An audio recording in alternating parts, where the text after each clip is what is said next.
Are you starting your learning path in percussion? Are you beginning practicing with your instrument but you don't know how to organize yourself? In this video, I'm gonna share with you some useful tips to help you develop effective practice routines and positive learning habits that will improve your playing craft as a percussionist.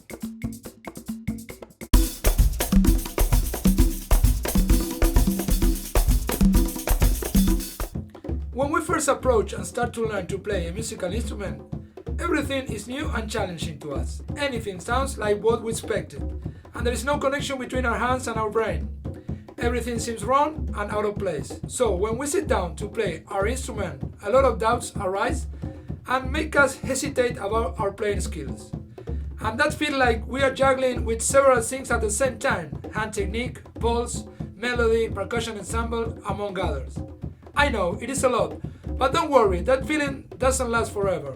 Actually, the progressive practice with your instrument is going to help you to improve your playing in a way that most of the things that currently take a lot of thinking to make are going to become organic and natural to you. So my first advice to you is be patient. The learning path you're about to begin is a process and it takes time.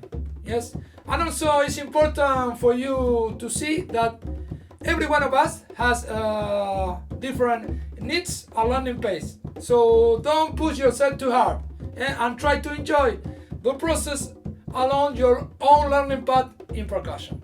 When we play percussion, we put our whole being in motion: body, mind, and senses. When we play our instrument along with the music that sounds around us, there is a constant round trip between our brains and our hands. So the best way to learn all the elements included in learning to play percussion is incorporate them organically. To do that, we have to address the learning and practice of percussion through small practice routines that help us understand the logic involved in it and control the different elements involved, like hand technique, rhythm training, melody, and percussion ensemble. The key element in this organization is to have a learning path. That is, the step-by-step learning route that we have to go through to acquire all the knowledge and skills to move forward from our initial point, yes, that in general is start learning to play percussion from scratch, to our final goal, that is achieve to do something with that instrument. I don't know, maybe it's learn to play a rhythm or some kind of music or a song. Whatever the goal that you have, you're gonna need to have an organized learning path to achieve it. In this way, any new challenge that percussion poses to us is gonna propose also a learning path to go through to achieve it. The amount of steps you have to go through and the time that's gonna take you depends on one side of the difficulty and complexity of the goals you want to achieve, and on the other side from the quality and quantity of the knowledge with which you arrive to the initial point of that learning route.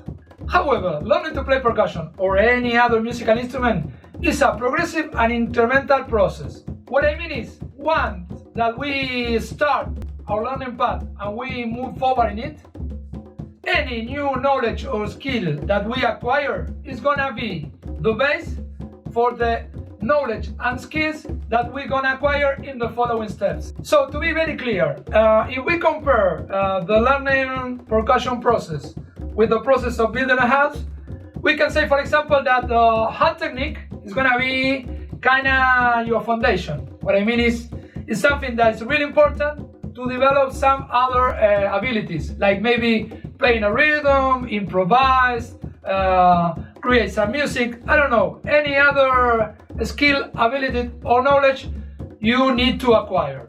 So if your hand technique is not solid, then when you want to move forward to maybe play some difficult rhythms or improvise, for example, you're gonna find some trouble to move forward, yes, because you're gonna find limitations in your playing skills, yes, that gonna affect your fluency when you're playing your instrument.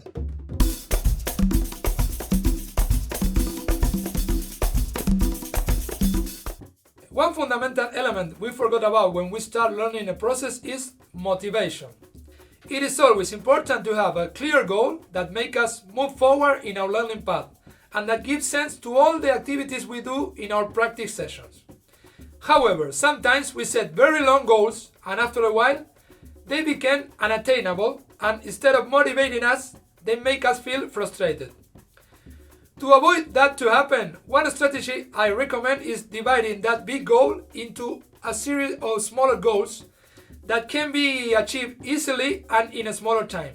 In this way, we are going to be able to achieve several little goals that are going to keep us motivated along our learning path.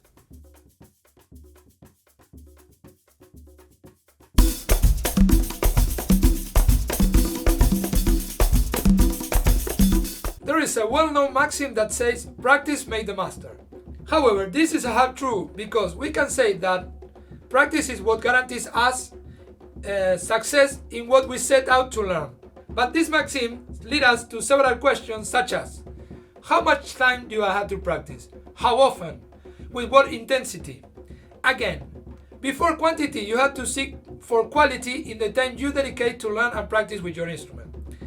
Be sure that in a 30 minutes of focused and dedicated practice without any interruption, you are going to get better results than in a 2 hours unfocused and organized practice session. Also, in your practice sessions, try to include different activities that covers the different learning areas needed to learn to play percussion, such as hand technique, rhythm training, melody development, creativity development, among others. Last, you have to be consistent with that learning path for a reasonable amount of time. What I mean is, don't start with it and quit it after 3 days because thing doesn't work and move on to a different one. In reality, what's gonna help you to move forward in your learning path on percussion is to keep that learning plan consistent for the amount of time that is needed. Maybe it's 3 weeks, 1 month, 2 months, yes. Keeping that consistency is what's gonna help you to acquire the knowledge and skills to move forward in your learning path on percussion.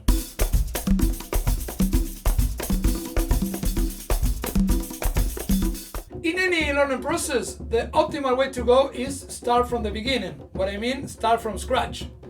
In this way, you're gonna start learning the simple stuff, and then you're gonna move forward step by step to learning more complex knowledge and skills. Because keep hitting the same obstacle, it had no sense. Also, way to overcome that difficulty miraculously is just not going to happen. Instead, stop and take time to see what is wrong is the right way to go. Because when you do that, you can break that complex and difficult exercise or rhythm in some smaller and simpler pieces that you already know how to play. And in that way, you can identify which aspects are the ones that prevent you from playing that. It can be the hand technique, it can be something related with music, or maybe with the rhythm. In any way, by doing that, you're gonna be in a better place to solve the problems and achieve to play the rhythm or the exercise you want to play.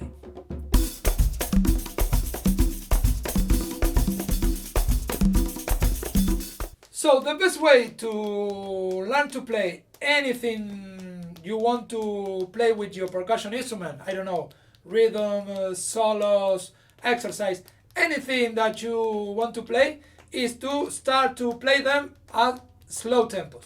Yes, and then with some practice, by gaining some confidence with them, move forward and playing at faster tempos. Basically, by playing something in a slow tempo, you're gonna be in full control of the situation. Yes, what I mean is you can control and understand all the elements involved in the playing of the rhythm or the exercise you want to play. What I mean is the hand technique, the music, and the rhythmic. Yes, so in that way you're gonna have a deep and full understanding of what you are playing. Also, that will make easy for you to play that rhythm or exercise at any speed that you need.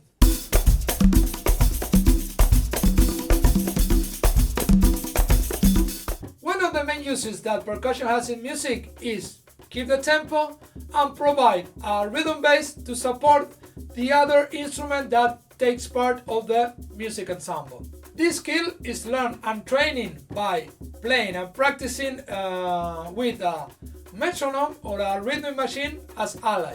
So my best advice to you is don't practice anything in the air. Instead, playing over music can be useful. The metronome has to be the key element in your practice session. And the sooner you get used to play with it, the better for you, because the metronome is something omnipresent in the life of a musician and a percussion player.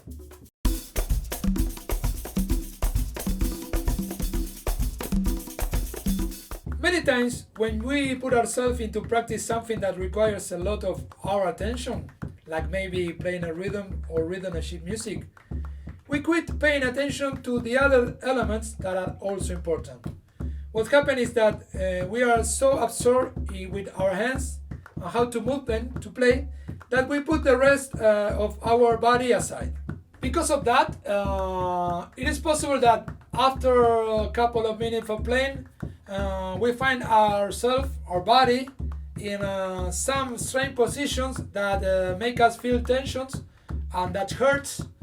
Or also we can listen that we are not breathing normally because we adapted our breath to the rhythm that we are playing. That's something really common that happens between beginner percussion students. A usual strategy that we can use to avoid going into this is to practice in front of a mirror. Yes, in that way we can see, pay attention of what we are doing with our body. What are the movements that we are doing? What is the position? How we are breathing? So in that way we're gonna avoid to do that common mistake that most beginner percussion students make. If you don't have a mirror to do that, film yourself with a cell phone can be a great option, since you are not only gonna be able to see yourself playing, but also you can listen to what you're playing. And also you can track your progress by the comparison of the different video recordings that you make.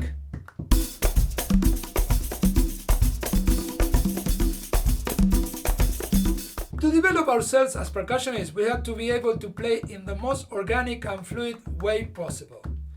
For that, we need to be able to use our hands alternatively in a playing situation, almost without thinking about it. In this way, we need to achieve with our hands a natural motion dynamic similar to the one that we have with our feet when we walk. When we walk, we don't think which foot comes first and which one comes after. We just walk. Well, in terms of hand technique development, our final goal has to be to achieve the same with our hands when we play our percussion instrument. Naturally, each one of us, no matter if we are right-handed or left-handed, has what we can call a dominant hand that is more skilled and a weak hand that is less skilled. So, one of the main goals that we have to seek in our hand technique training is to stimulate our weak hand in a way that it can match the volume, the sound, and the speed of the dominant hand. But one very common limitation that beginner percussion students face when they begin is learning to play just with one profile. What I mean, learn to play by starting playing always with their dominant hand only. This makes them find some playing limitation when they try to play rhythms or improvise. Music happens too fast and hand repetition is not enough to be able to follow and play the rhythm and music phrases they want to play. To avoid this, your hand technique training must include different training routines that help you develop different techniques and playing skills that will help you to go through any musical situation you will face by playing your instrument.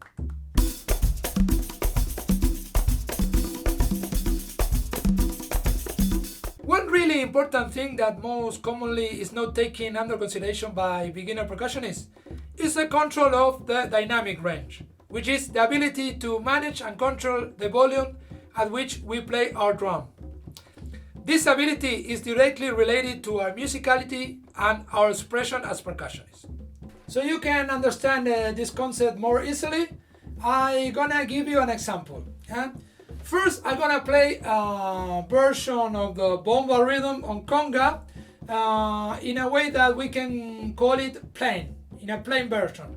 What I mean is, all the sounds of the rhythm are gonna sound at the same volume, and it's gonna sound like this: 1, 2, 3, 4.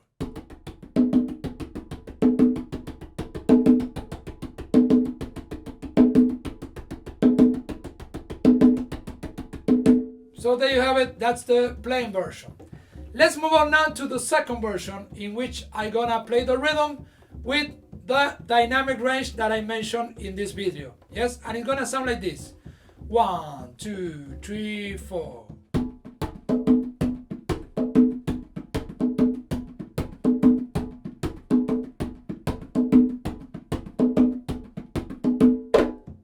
Yes, so could you hear the difference? Yes, which one you think that sound better? Yes, clearly it's number 2. Yes, for a lot of reasons. First, because the rhythm sounds more rounded. Yes, more musical. Yes, it has more expression. Yes, and that's why while I was playing it, I accent some notes. Yes, and that sounds louder. And at the same time, I was able to play other notes softer, yes, kind of like a net that sounds below the rhythm, yes.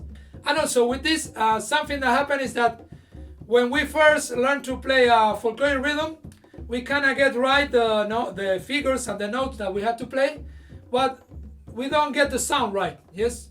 We play what is in the sheet music or in the video that we see, but we don't get the sounding that we're looking for. That extra sounding, that specific sounding, you're gonna get it once that you can manage to play with dynamic range, because that's the final part of getting to play any rhythm that you learn right, when you can play that rhythm with the right accents and in the right place. Obviously, playing loud is easier, and it's something that we start doing from the first minute we sit down to play in the instrument. Instead, playing with dynamic range is something that takes longer and requires a hand technique training. Achieving this skill is vital. First, to develop your musicality and expression as percussionist. And second, for the health of your hands, because when you play your drum loud, you hear them.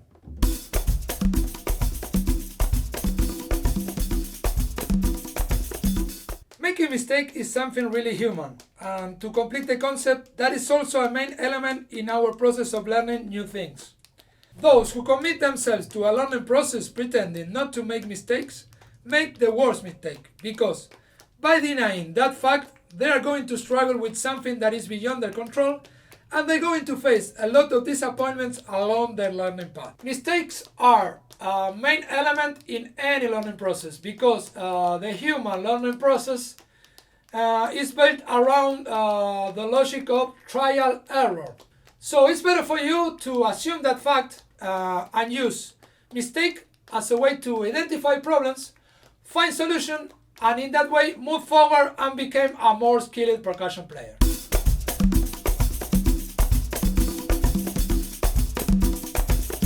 In our practice routines, we dedicate a lot of time to a difficult rhythm or exercise in order to play it right. However, that's a good way to work. What I mean is, practice with that kind of concentration and focus in a specific material. It's also important that after that kind of intense session, we get some time in our practice routine to free playing and exploration with the instrument. Having this kind of spaces in our practice routine is gonna help us to first become more creative with the instrument. Yes, more creative in our playing.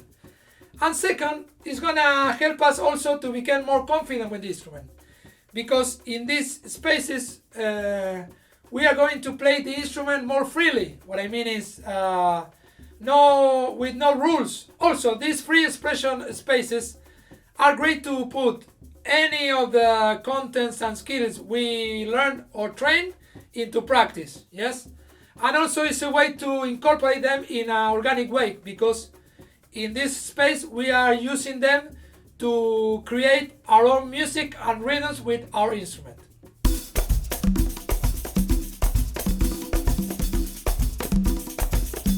Last but not least, don't miss the point that you're giving time to something you like to do. So my best advice to you is to fall in love with the process and enjoy all the situations you're gonna go through along your learning path. The good ones and the bad ones. They are all part of the journey of learning to play the percussion instrument that you love. So this is the end of the video. I hope you find it useful and entertaining. If you like it, please subscribe and leave a thumbs up. And if you want, leave a comment. I see you in the next video.